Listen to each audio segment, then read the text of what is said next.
धारा और भाजपा के लिए झटका है। कल दिल्ली हाई कोर्ट ने संघ और भाजपा के मुंह पे इंडिया गठबंधन नाम रखने इतनी दिक्कत नहीं परेशान भाजपा के लोगों को हुई है और वो अपनी निकृष्टता के हद को गिराते हुए यहाँ तक पहुँच गए कि हाई कोर्ट में उन्होंने हाई कोर्ट ने स्पष्ट कर दिया कि इंडिया गठबंधन नाम रखने में कोई आपत्ति नहीं है और उन चुनाव का परिणाम आने दीजिए। उसके बाद बीजेपी घुटनों पे दौड़ने लगेगी। इसी दिल्ली में आप देखोगे आने चालू हो गए, सर्वे देख लीजिए आप। कौन सा सर्वे? ये फर्जी सर्वे, आप जैसे चैनलों का सर्वे। अभी यही तो मैं कह रहा, अभी भी नैतिकता अगर बची है मीडिया के लोगों की तो कम से कम देश की एकता और अखंडता को कायम रखते हुए, इस देश की एकता को कायम रखते हुए पारदर्शिता में अपने आप यानी बिल्ली खंभा नोचे। चूंकि जनता के मोमेंट को भाजपा भी अब समझ रही है। ऐसा नहीं है कि देश बैनामा हो चुका है। लोकतांत्रिक व्यवस्था में मोदी योगी के नाम देश बैनामा, मतलब ये रास्ता ही चलेगी आप कह रहे हैं। ये आप जैसे मीडिया वाले लोग सिर्फ मोदी योगी को आप लोग याचिकाकर्ता को झटका नहीं है। यह उस संघ की विचारधारा के लोगों ने जिन्होंने याचिका डाल रखा था हाई कोर्ट में, भारद्वाज ने, उस संघ का व्यक्ति है।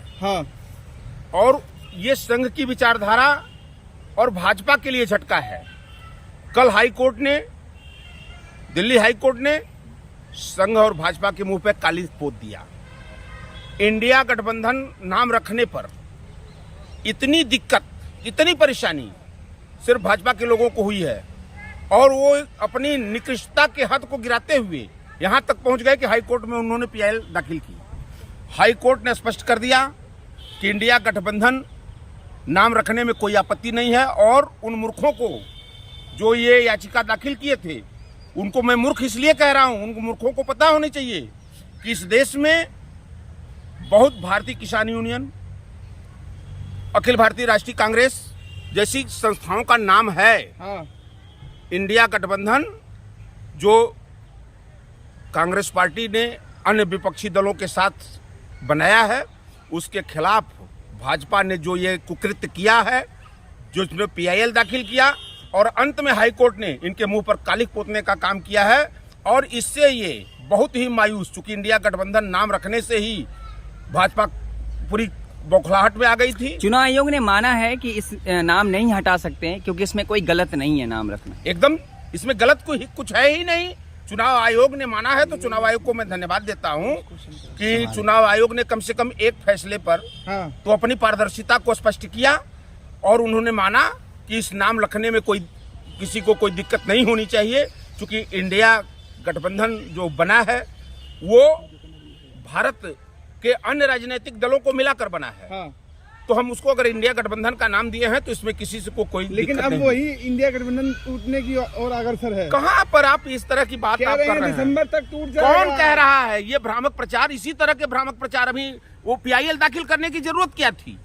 इसी तरह के लोगों को लगाया गया है इस तरह के भ्रामक प्रचार करने के लिए। क्योंकि भाजपा आज ये जान चुकी है कि 2024 में इस देश में हमारा सुपड़ा साफ होने जा रहा है। बीजेपी कह रही है एक नेता चिरकुट बताते हैं अध्यक्ष को, कांग्रेस अध्यक्ष के यूपी के।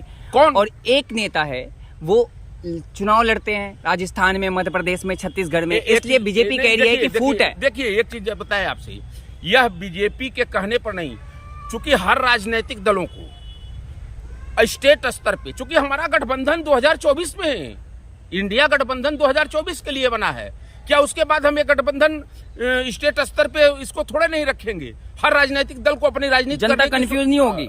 एकदम नहीं कंफ्यूज होगी। इसके पहले नहीं हुआ है विधानसभा में हम, इसके पहले नहीं हुआ है क्या? इस देश में इंदिरा गांधी जी के खिलाफ जब एक माहौल बना तो पूरे विपक्षी दलों ने एक साथ मिलकर इंदिरा गांधी जी को यहीं पर लोकतांत्रिक व्यवस्था को कायम रखते हुए कांग्रेस को हराने का काम किया था।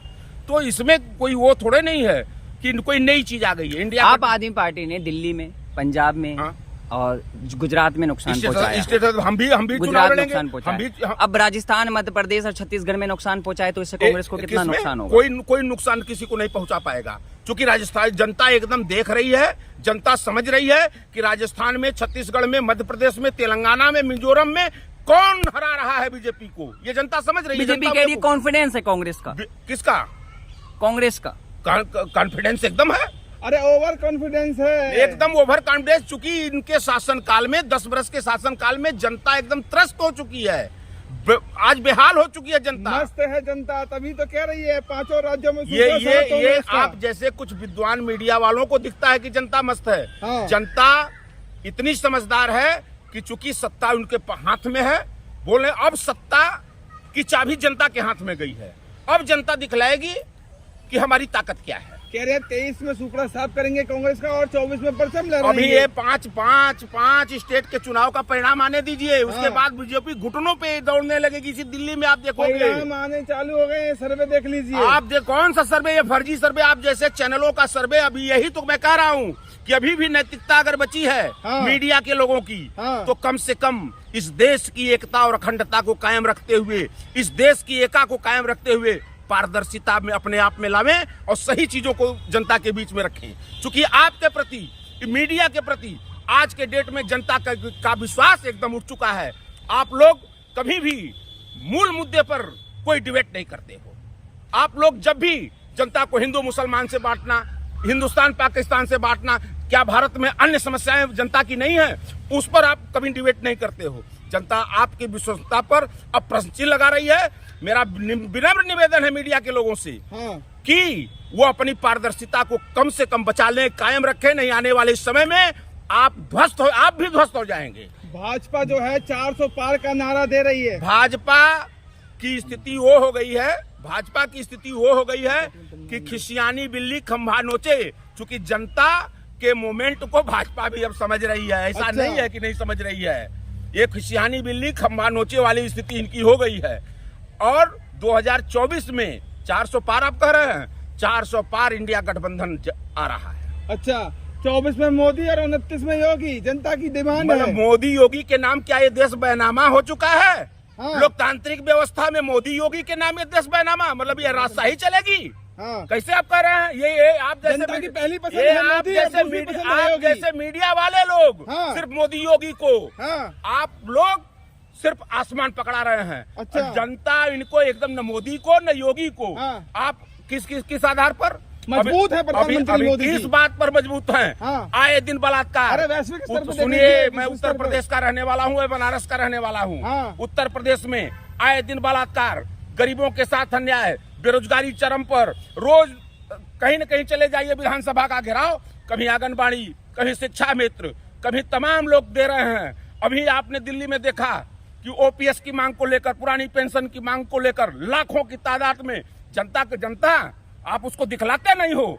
जनता आज इस सत्ता को एकदम उखाड़ कर फेंकने के लिए तैयार है और 2024 में उखाड़ कर फेंक देगी। मोदी योगी का नाम आप जो आज जप रहे हो, देख लेना कुछ महीनों के बाद आप भूल जाओगे मोदी योगी का नाम। चुनाव का परिणाम आने दीजिए, उसके हाँ। बाद बीजेपी घुटनों पे दौड़ने लगेगी। इसी दिल्ली में आप देखोगे परिणाम आने चालू हो गए, सर्वे देख लीजिए। आप कौन सा सर्वे, ये फर्जी सर्वे, आप जैसे चैनलों का सर्वे। अभी यही तो मैं कह रहा हूँ, अभी भी नैतिकता अगर बची है हाँ। मीडिया के लोगों की, हाँ। तो कम से कम देश की एकता और अखंडता को कायम रखते हुए, इस देश की एका को कायम